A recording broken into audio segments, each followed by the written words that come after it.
সালাতে দোয়া কবুল হয়। সালাতে দোয়া কবুলের 3 জায়গা। একটা হচ্ছে তাকবীরে তাহরিমার পরে আমরা সানা পড়ি না, আমরা তো একটা পড়ি। আল্লাহর হাবিব সুন্নাহ এবং নফল নামাজে আরো পড়তেন সানা, ওই দোয়া কবুল হয়। 2 নম্বর জায়গা সালাতে সেজদায় পড়ে দোয়া করলে কবুল হয়। আকরাবু মা ইয়াকুনুল আবদু মির রাব্বিহি ওয়া হুয়া সাজিদ ফাকসিরু ফীহি দুআ।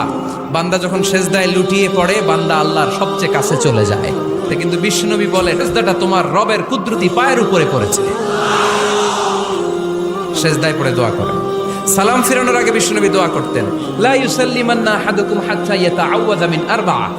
আল্লাহর হাবিব বললেন, 4 জিনিস থেকে পানাহ না আছে আমার কোন উম্মত যেন সালাম না ফিরায়। তারা যেন পড়ে, আল্লাহুম্মা ইন্নী আউযু বিকা মিন আযাবিল কবর, আউযু বিকা মিন আযাবি জাহান্নাম, আউযু বিকা মিন ফিতনাতিল মাহইয়া ওয়াল মামাত, আউযু বিকা মিন ফিতনাতিল মাসিহিদ দাজ্জাল। আল্লাহ কবরের আযাব থেকে বাঁচাও, আল্লাহ জাহান্নামের আগুন থেকে বাঁচাও, আল্লাহ জীবন